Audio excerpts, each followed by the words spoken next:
Welcome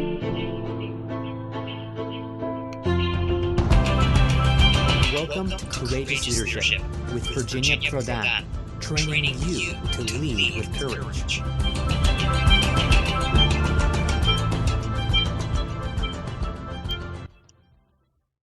Hello, everyone. We are so happy to have you back.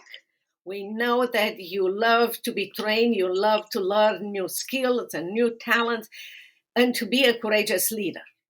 We all know that God put in us skills and talents to use for His glory and our benefit in order to reach the world and to change places where you are, to be the light and the salt. Many of you read my memoir.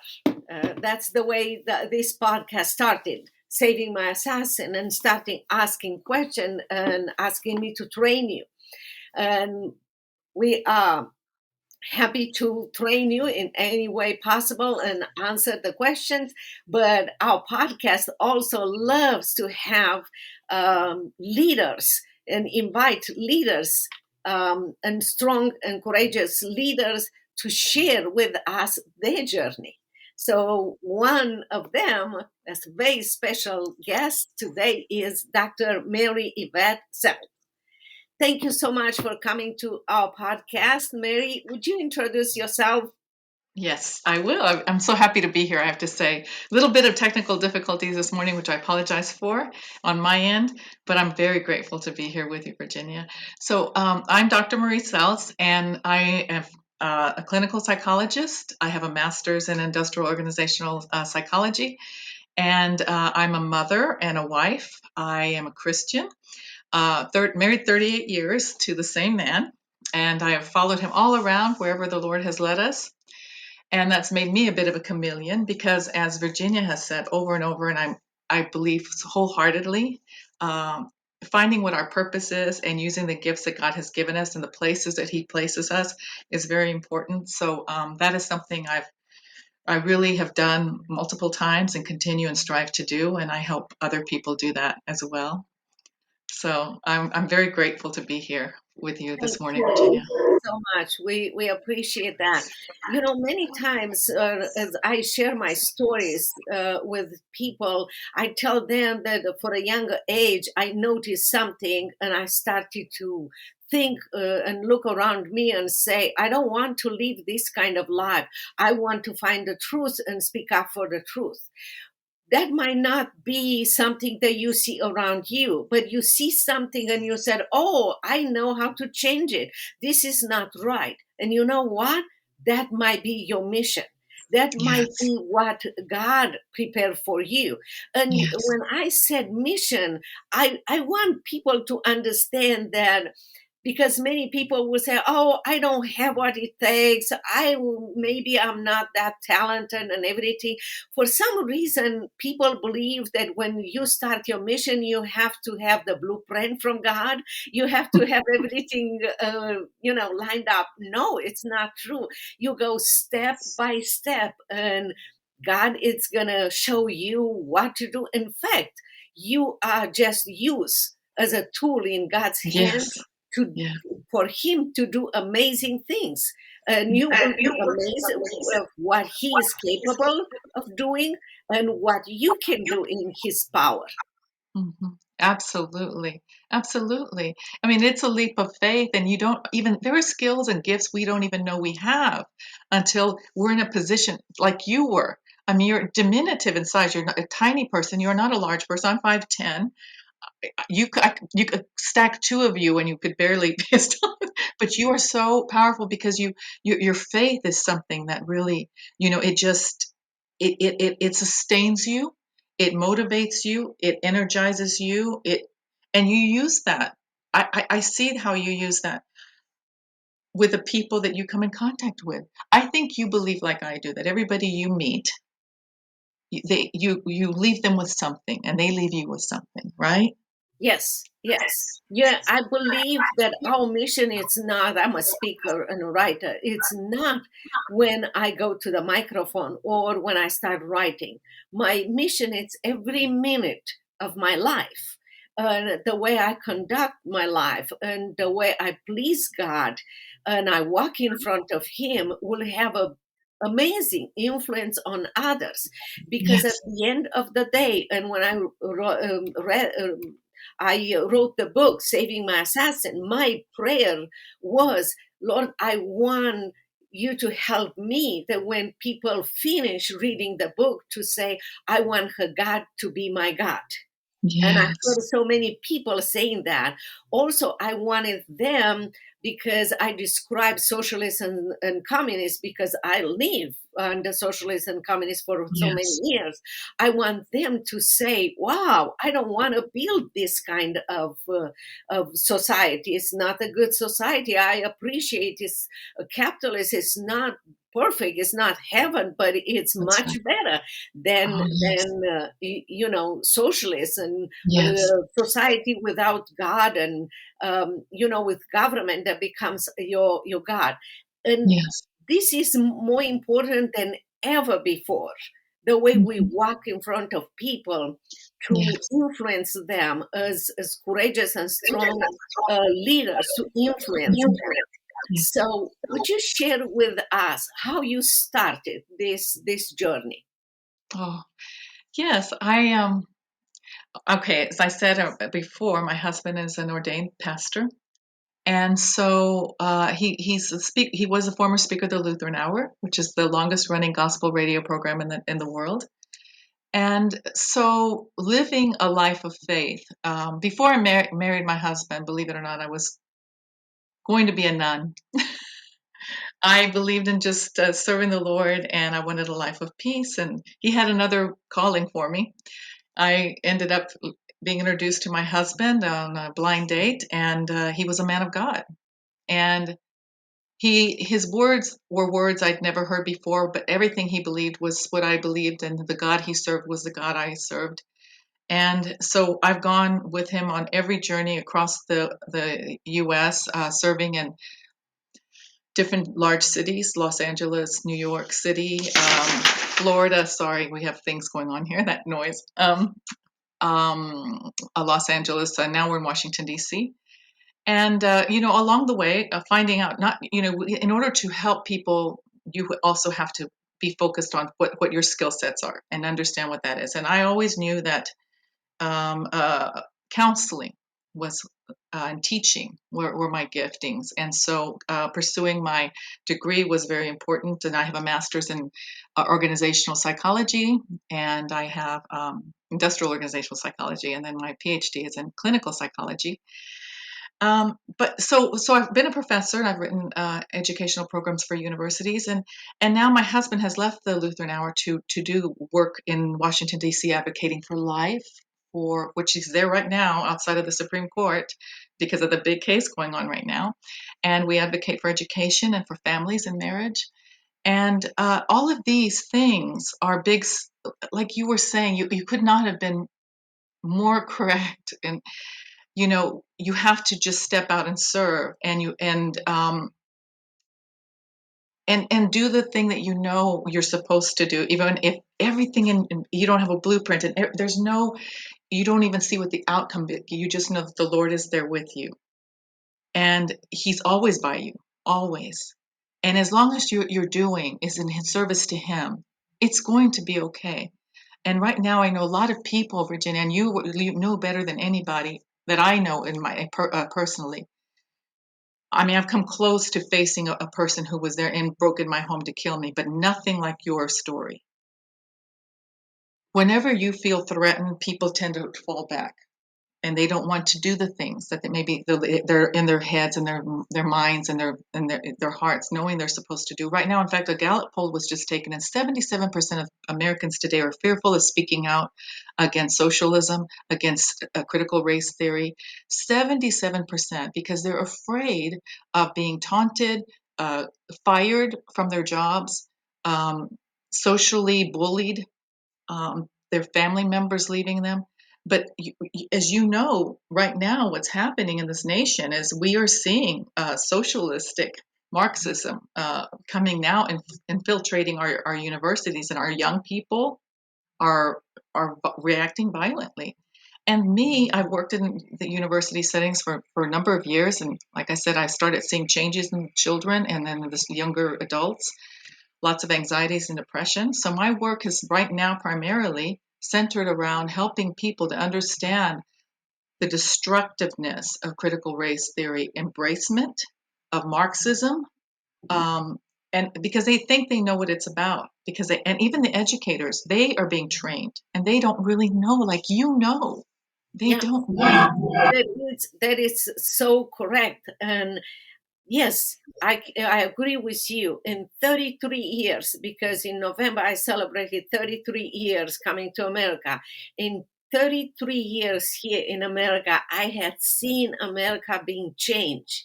And in my book and in my speech, many times I said, fear and faith are contagious. Yes. Then you have to be aware if you spread fear or faith. When Yes. you are fearful, you have to check yourself. We all have fear. No Yes. question about this. Absolutely. We are on the same level. But when you have fear of people instead of fear of God, you are in danger. Yes. People that fear about their jobs or being mocked or whatever, so in social media or something, they focus Yes. on protecting themselves. Yes. If you know and you really believe, because that's where faith and your action go together. Yeah, you Yes. want to have faith here and not in action, and that will break you. But if you believe that your job is in God's hands, as your life is in God's hands, that you will act differently. Yes. You will not be fearful. You'll be respectful of your boss. If you work for someone, you'll be respectful for your boss, but you will not to crumble and try to lower your standard as a Christian because you believe that he will fire you. Your job, and God can provide. God can provide. Reading this morning in the Bible, God just encouraged me one more time that if we look at a history, if we look at everything in our life, even when people believe that they had the power, they had it temporarily. They had it because God allowed them to have, but at the end, God had the victory. And you don't look far away. You look for Israel people that were influenced even by the Greek people at that time. It was a big empire. And in order to do a good commerce with each other, Jewish people had to learn Greek.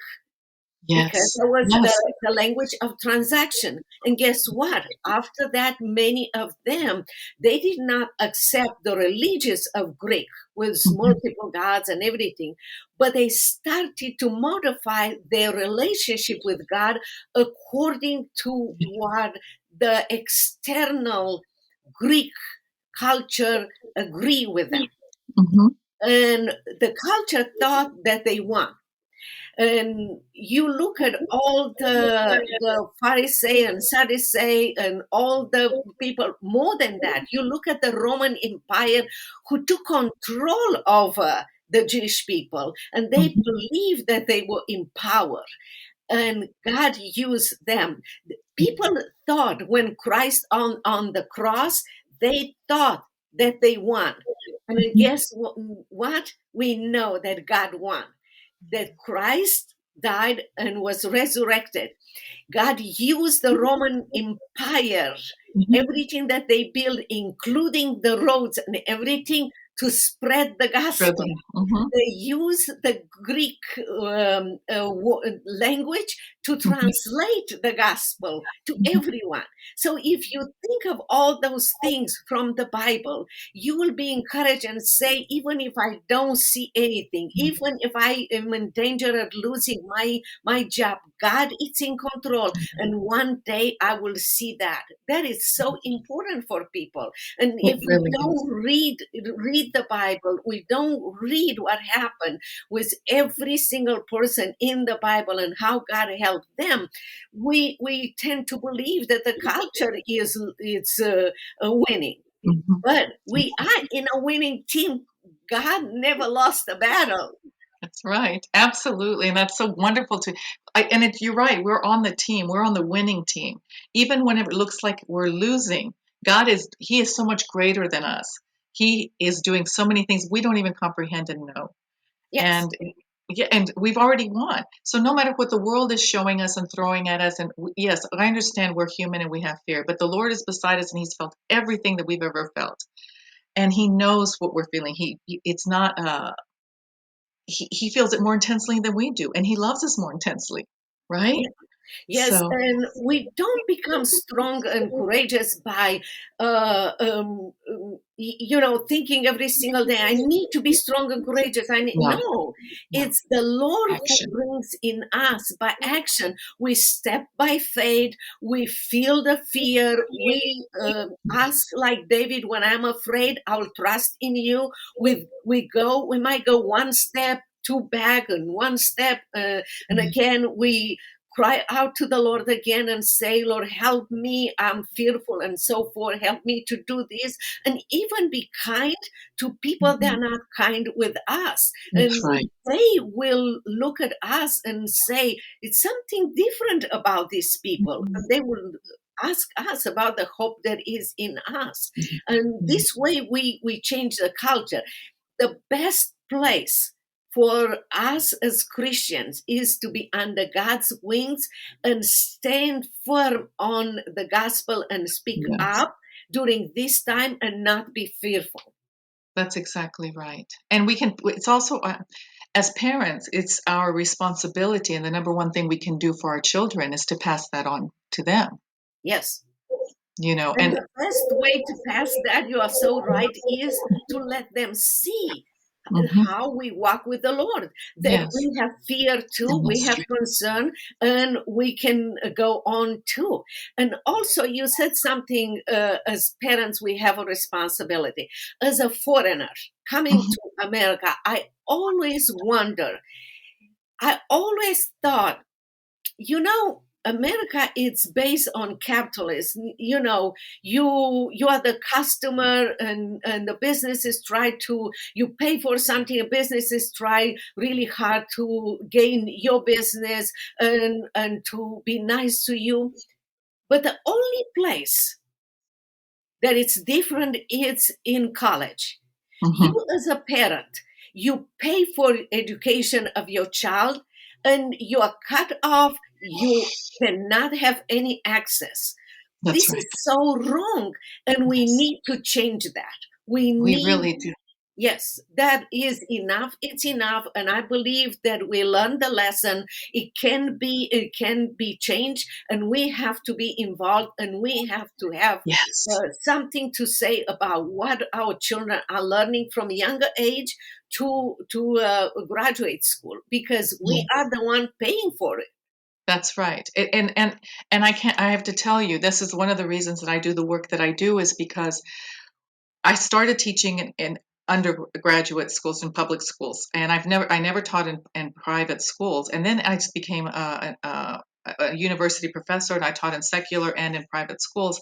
And I have to tell you, for the very reason that you were saying, right now you hear about critical race theory and propaganda in the schools happening, and this started happening in the 1990s is when they started instilling it, but it was created way a long time ago. But in the universities, they started teaching this, and the students, I also counsel, they come in with great anxiety and anger because they felt so separated from their parents and what their parents believed and what they were being taught in the schools was completely opposite ends of the spectrum. Their faith was being ridiculed and laughed at, and they were being called dim-witted or simple-minded or dumb because they had a faith. And so, we see the parents' voice is silenced, and an intentional effort being made for and I'm going to tell you, it's government overreach to separate the children from the parents. Yes. And it's very intentional. Now it's trickling down, all the way down. It's now gotten into the public school systems, and we have it all the way at a lesser degree, but it's still there through cartoons and through different anti-bullying campaigns and LGBT agendas in the schools, all the way down to preschool. These children are being, it's child abuse, what they are being taught and forced to face before they can even uh, handle this thing. Mm-hmm. They're not, their little brains are not made for that. And I have to tell you, one of the things that I do is try to educate parents, because depending on the developmental stage of their children could suffer. This is a lifelong thing that these children can have for all their lives, Virginia.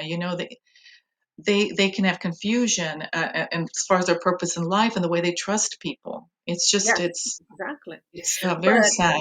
one of the things that I believe it's very important is, for too long, we as parents believe that if we take our children to church, the church will teach them about God. No, Mhm. the teaching starts at home by Yes. reading to them, by living Yes. your life in front of them. Yes. Then we thought we'd take our children to school and they will be just taught there and everything. And lately, I just discovered a few years ago, because I don't have any more kids that go to, first grade to 12. But Mhm. some people told me that now many schools don't even have homework. So No. the parents were excluded totally. So to me, the solution is for the parents to instill in their children the faith. Then Mhm. for them, many times I said the parents make mistake Yes. in their desire to love the child and resolve the problem. They put themselves between God and the child in order to resolve. And the child never develops, and teenager never develops a relationship with Christ. Because I know that the ones that develop that strong relationship with Christ, no matter what people at college will do, they will remain faithful. My kids, my first daughter graduated from SMU like me, my second Mhm. daughter from Harvard Law School, and my son from United States Air Force Academy.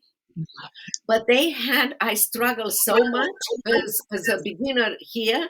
Then they watch me trusting God and everything. And that, anytime they ask and I didn't have money or possibilities, we pray. We watch what God is doing. And that had a big influence on them. And when they Yes. went to college or graduate school, they finished and they are good people, business people, and they are honoring the Lord. So it's not something that we cannot correct it. We can correct it, but like Yes. you said, it takes people like you to train them, and it takes a parent to go to school and find out what is Yes. God and stand up and say, no, this is not right.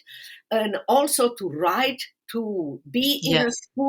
school different position in different areas of your community and be part of the community, make changes. Yes, and I know that, and you must expect pushback, because they will not appreciate you coming into the schools. They will not appreciate, but you must do it. It's very, very, very important that you do it. One of the blessings of having, and I'm going to say this, and I mean, it's because there's positives and negatives and everything. When we were I quarantined and the children had to start taking online classes, a lot of the parents, if they were, you know, doing parenting, they were able to see what was being taught in the classrooms. A lot of these parents were very surprised. They did not know that there was shaming going on, that there was a lot of propaganda being instilled on the children. And so one of the things that happened is a lot of the parents started questioning and banding together and approaching school boards. And now the government is starting to label them as terrorists, because they're saying that they are now, making the educators feel unsafe. And I have to tell you, I have been personally threatened by some of my professional colleagues, saying that, well, I shouldn't be talking about this, because they have been in my profession, Virginia. I have to actually denied much of my training about how to teach people about working through fear. Now we just have to say, oh, you're afraid. Oh, just go to your safe space. No, that's disempowering. Mm-hmm. It's very victimizing, and another That's thing. exactly what they want. That's Yes, exactly what they want. And yes, you said, be aware of pushback. If yes, this will be resolved, and I believe that it will be resolved with, making the government to understand that the parents are not terrorists, parents are loving their children, and this will be resolved. Guess what? Something else. They will come out with something else. yes, That's not. But if you think that they will give you an opportunity to exercise your faith muscles, then you will be ready for it. You will not be. yes, You have to, as a psychologist, you can tell me if I'm right or not. You have to check yourself and see if you yourself don't put in a position of victim. It doesn't oh, matter yes, what the government or others will do. But when somebody comes to you and you say you are afraid and you accept that fear, you put yourself in that cage of victim. And you have yes, to find your way by faith out. yes, And say like David, when I'm yes, afraid, I trust in you. That's yes. the essence. Yes, and I wanted to back up. Not only are you correct in what you're saying, but there's empirical evidence with many, many studies that demonstrate that people of faith have more resiliency, that they have the ability, they're healthier physically, they're happier socially, and they get much more done. So when we, in our society, we talk about happiness and chase happiness, but fulfillment is so much greater. And that's when you're aligned with your faith and your purpose. That is so much greater, and it's much more enduring. But all these empirical studies are now showing it, including Albert Ellis, who was not a man of Christianity and Christian faith. He had a great debate with a Christian doctor over the beauty of faith and its effect and impact on us physically, socially, and mentally. And right before he died, Ellis had to recant that he was wrong and acknowledge that, yes, faith is very powerful. It's sustaining. Gives us resilience and focus, right? On focus. Yes, Our focus is different. exactly. It's not like you said, we're not in a defensive mode, protective. We are out serving and doing and Yes. really making a life that's important and meaningful. Absolutely. We just touched the surface of what the value and beauty that you can offer. And for sure, we're going to invite you to discuss more. I just want to thank you so much for spending time with us and giving us so many ideas and values. Oh, it was my pleasure. And I enjoy you so much. And you have a very purposeful life. And I'm just blessed to know you and be a part of your journey too. Thank you. Thank you so much.